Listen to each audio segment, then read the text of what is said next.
Kira-kira kacang-kacangan itu ada kolesterolnya nggak sih, Dok? Aku pernah dengar soalnya katanya makan kacang juga nggak boleh banyak-banyak, ada kolesterolnya. Bener nggak sih, Dok? Nah, ini udah pas nih dengan apa yang Hmm. kita mau omongin sekarang nih, kalau kolesterol. Nah, ngomongin tentang kolesterol, kita lihat dulu tayangan berikut ini.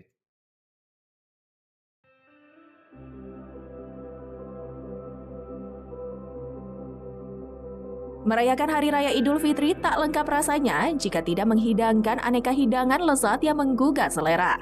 Ketupat, opor ayam, rendang, dan gulai nampaknya sudah menjadi menu wajib yang tersaji di meja makan. Sayangnya, makanan-makanan nikmat tersebut dipenuhi dengan lemak dan kalori yang bisa membuat kandungan kolesterol dalam darah jadi tak terkendali. Nah, pemirsa, perlu kewaspadaan tingkat tinggi terutama bagi mereka yang memiliki riwayat kolesterol tinggi karena kenikmatan sesaat di meja makan bisa berujung pada gangguan kesehatan yang fatal. Pernah sekali itu, waktu itu pernah berapa, hampir 300 lebih. Pernah. Kalau lebaran sih enggak, waktu sebelum lebaran iya. Biasalah pusing sama pegel di kepala, saya mah paling suka pegel. Ya dirasain kan ya kayak habis makan lemes aja. Kalau kolesterol sih berat di punggung sini ya kayak beban gitu, berat gitu. Terus sininya pala belakang juga sakit gitu. Biasa saya makan ini yang suka santan-santan gitu, sama gorengan. Penyebabnya biasanya sih kalau makan gitu, makan kayak santan, terus kayak udang, cumi gitu. Makan nanas ya, kata nanas itu kan mengurangi kolesterol tuh. Udah itu nanas paling. Ya kalau sebelum ke dokter ya paling kita ya kalau olahraga lah pagi-pagi kalau udah mulai terasa. Paling pakai itu alat bantal penghangat itu, yang terapi-terapi gitu sininya. Jadi kan ntar kan rada lemes gitu. Jika rasa pegal mulai menyelimuti tengkuk leher, bagian belakang kepala belakang hingga pundak, Anda harus waspada. Bisa jadi, rasa tidak nyaman tersebut merupakan pertanda naiknya kadar kolesterol Anda. Benarkah demikian? Mari kita tanyakan kepada ahlinya di Ayo Hidup Sehat hari ini.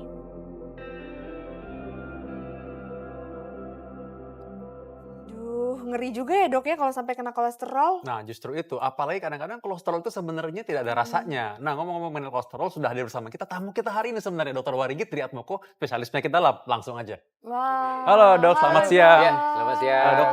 Baik. Halo, Dok. Iya. Ini nama bekennya sih, nama friendly-nya Dokter Yongki. Yongki. Halo, Nggak ya. pakai koma ladi tapi belakangnya. Enggak pakai. Oh, belum. Dokter penyakit dalam. Beliau ini dokter Iya, iya. semua penyakit dalam termasuk mengenai kolesterol saat ini yang kita mau Iya. bahas nih. Oke. Nah, Dok, aku penasaran banget tentang kolesterol nih, Dok.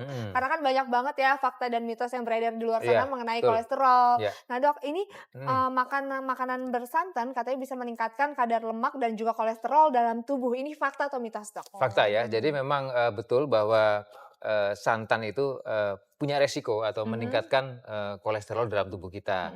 Tapi ada tapinya nih ya. Kalau santan itu kan sebetulnya ada santan yang masih murni, itu malah dia sebetulnya bagus. Santan yang masih murni ya. Yang Karena belum dia diapa-apain itu, Dok? ya, santan yang masih murni itu dia punya kandungan namanya asam laurat ya, lauric acid atau asam laurat itu sebetulnya dia punya fungsi sebagai anti inflamasi atau anti radang. Nah, itu juga sebetulnya bagus dan punya fungsi yang banyak yang lainnya ya untuk membantu mencegah infeksi terkait dengan daya tahan tubuh dan lain sebagainya.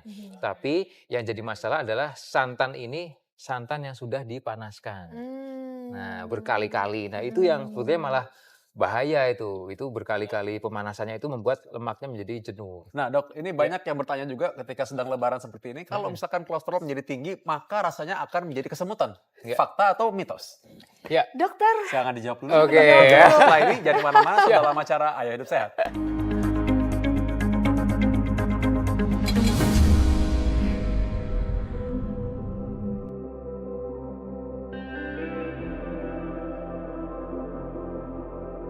Pemirsa, faktor resiko kolesterol tinggi diantaranya adalah gaya hidup dan asupan makanan yang kurang sehat.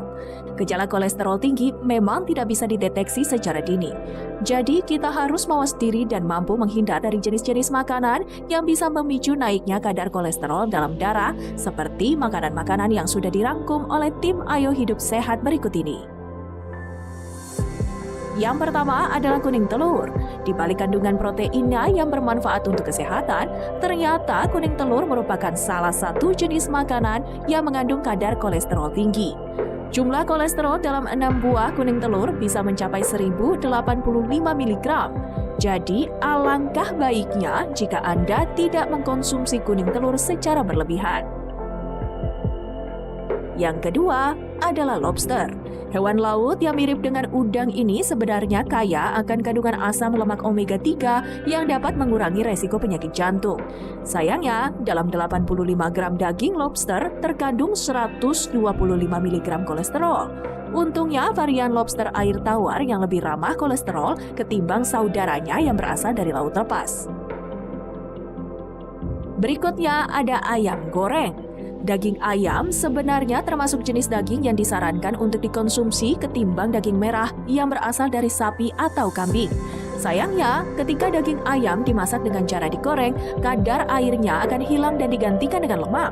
Kandungan lemak tersebut diperparah dengan tambahnya lemak trans yang berasal dari minyak goreng. Nah, itulah yang menyebabkan ayam goreng memiliki kandungan kolesterol yang sangat tinggi. Selanjutnya, ada es krim. Es krim memiliki kadar kolesterol sebesar 47 mg setiap 100 gramnya. Yang lebih mengerikan lagi, dalam 1 sendok es krim saja, jumlah kolesterolnya bisa melebihi jumlah kolesterol yang ada pada donat dan hamburger. Jadi, alangkah baiknya jika Anda mengganti es krim dengan jenis makanan dingin yang lebih ramah kolesterol, seperti frozen yogurt ataupun jus buah. Jenis makanan tinggi kolesterol yang terakhir adalah kerang. Kerang bisa dibilang bahan makanan yang cukup mudah diolah dan nikmat di lidah. Kerang bisa dimakan mentah, direbus, ataupun dijadikan sebagai bahan campuran dalam menu hidangan lain. Sialnya, kerang juga merupakan salah satu jenis makanan yang mengandung kolesterol tinggi. Dalam setiap 100 gram kerang, terdapat sekitar 105 mg kolesterol atau 35% dari angka kecukupan gizi harian yang kita butuhkan. Dok, kenapa sih makanan mengandung kolesterol enak-enak semua? Kenapa? Cobaan Ada es banget krim ya, tuh kesukaan aku. Es krim loh ya, kadang-kadang es krim tuh orang pikir itu nggak ada kolesterolnya. Iya.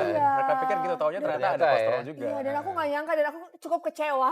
Dan padahal hobi ya, suka. Iya, aku suka banget sama es krim. Aduh. Nah, udah kembali supaya nggak kepikiran tadi lagi, langsung difokus ke pertanyaan tadi ya. Jadi kenapa tuh orang tuh pikirnya kolesterol tinggi rasanya kesemutan, gimana tuh? Iya.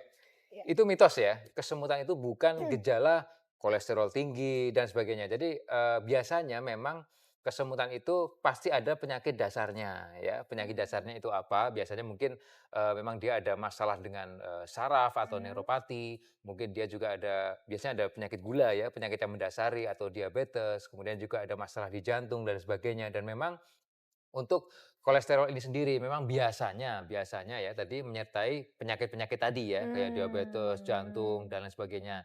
Nah, itu biasanya orangnya mungkin cenderung obesitas ya, lebih gemuk atau mungkin pola makannya juga tidak tepat sehingga ada masalah di sirkulasi atau pembuluh darah sehingga mengakibatkan efek itu. Tapi itu mitos. Oh, itu mitos. Mitos. Nah, kan kalau tadi kesemutan ya, Dok. Iya. Ini juga ada kabar yang beredar kalau leher ataupun kepala Iya. sakit itu juga tanda kolesterol itu naik. Ini fakta atau mitos, Dok? Ya, itu juga mitos ya. Jadi sama seperti tadi ya, seperti kesemutan, kemudian leher terasa. Kadang kan mikir ya, lehernya nih pegel sekali gitu ya. Ini jangan-jangan kolesterol gitu. Sebenarnya itu mitos ya. Karena kalau faktanya memang saya sebutkan tadi bahwa biasanya itu ada penyakit-penyakit yang mendasari ya. Penyakitnya itu apa ya? Saya sebutkan tadi penyakit-penyakit yang sudah berlangsung lama atau kronis ya. Contohnya tadi diabetes, kemudian masalah di jantung, dan lain sebagainya yang mengganggu sirkulasi atau peredaran darah. Sebetulnya intinya itu. Nah, ini akhirnya ada yang punya taktik nih ceritanya nih. Kalau makan supaya kalau makan orang yang makan makanan yang berkolesterol tinggi, dia makan dalam porsi kecil supaya mengurangi kolesterol tinggi katanya. Fakta atau mitos?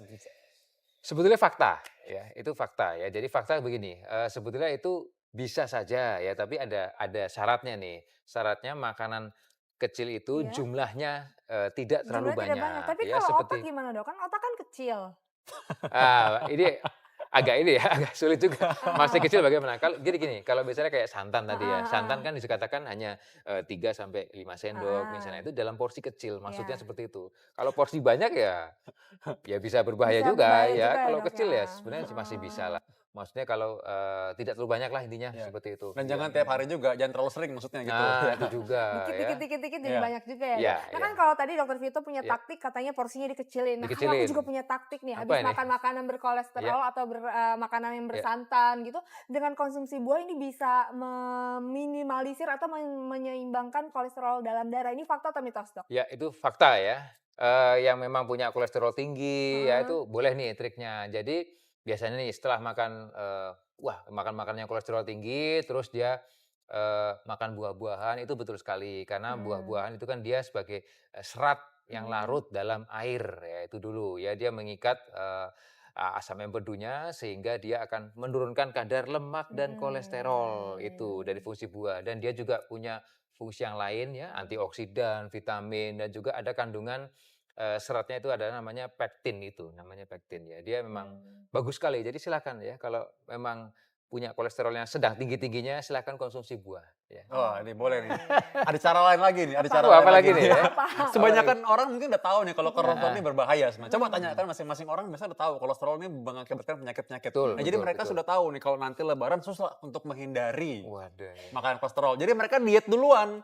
Sebelum lebaran Colong mereka start. udah diet ketat dulu. Ya colong start katanya dokter. Colong start ya? Iya. Sebelum nanti, nah itu katanya bisa menurunkan atau mengatasi bahaya kolesterol tinggi di hari lebaran. Itu fakta atau mitos dok? Fakta, tapi saat itu saja. Oh, terus hanya saat itu Fakta, saja. maksudnya gini, saat Hmm. sedang diet itu tentunya bagus ya. Jadi pola gizi, pola makan, nutrisinya itu betul-betul bagus. Tapi tentunya juga kita kembali ke kebiasaan atau habit gitu. Jangan terus nanti kalau pas lagi diet-dietnya nih, wah nanti nih tunggu nih tanggal mainnya. Tetap pada saat dia nanti mungkin sekarang pas lagi puasa dia sekalian diet ya, diet kolesterol dan lain sebagainya itu bagus, itu Hmm. fakta. Tapi nanti pada saat kita konsumsinya banyak ya otomatis bisa naik lagi. Lonjak lagi ya dok ya. Iya, apalagi makanannya luar biasa Aduh dan berarti harus lama. hati-hati Berhari-hari, dong. wah repot. Harus hati-hati terus harus periksa juga. Nah dok, Iya. katanya ini kalau memang periksa darah ini hanya satu-satunya cara untuk mengetahui atau Ya. memeriksa kolesterol dalam tubuh, ini fakta atau mitos dok? Ya, itu fakta ya. Jadi memang untuk kita mau tahu kolesterol kita berapa, kolesterol itu ada yang kolesterol sebutnya kolesterol jahat ya atau HDL ya, high deciliter protein, atau yang kolesterol yang kolesterol jahat yang LDL atau kolesterol baik yang HDL. Nah, itu memang untuk kita tahu itu memang harus dengan dicek darah. Cek Nanti kita akan darah. tahu ya. Oke. Hmm. Sekarang nih tips bagi pemirsa dan tentunya Ya. bagi kita semua Ya, yang semua. ingin menikmati makanan-makanan yang enak saat hari raya. Oke. Ya, kalau ingin menikmati makanan-makanan yang enak, tentunya tips saya yang pertama adalah porsinya harus disesuaikan ya. Porsinya jangan melebihi batas ya, porsinya secukupnya ya. Dan juga tetap ya untuk hindari makanan yang berlemak ya, jangan terlalu banyak. Kemudian ya kalau buat sekedar untuk keinginan sedikit tidak apa-apa. Berikutnya adalah untuk makanan yang manis ya, manis juga jangan terlalu banyak. Tentunya berikutnya adalah minum. Nah ini, air juga penting 7 sampai 8 gelas dalam waktu 1 hari. Berikutnya adalah mengkonsumsi buah-buahan dan sayuran yang banyak, tidak apa-apa karena itu juga akan menurunkan kolesterol. Yang berikutnya untuk membantu adalah istirahat atau tidur yang cukup. Dan berikutnya jangan stres dan selalu berbahagia. Wah, Ya. happy terus kayak dokter Yongki. Dan juga tadi tipsnya dari Intan tadi sudah dimasukkan juga triknya tadi strateginya Iya. ya. Strateginya. Makan sayur dan buah yang Sayuran banyak. dan buah yang Menghadapi banyak. kolesterol. Iya. Strategi aku Iya. gitu kan. Oke, mudah-mudahan kita semua jadi tetap sehat-sehat terus ya dan bisa Amin. menikmati makanan tersebut Ya, yang enak-enak. amin. Terima kasih dokter Yongki. Ya, sama-sama Dokter, Dr. makasih Vito. banyak. Aduh, Sama-sama Mbak Intan. pemirsa, sudah 1 jam ya kita menemani Anda. Jangan lupa untuk terus saksikan Ayo Hidup Sehat setiap Senin sampai Jumat jam 1 sampai jam 2 siang hanya di TV One pastinya.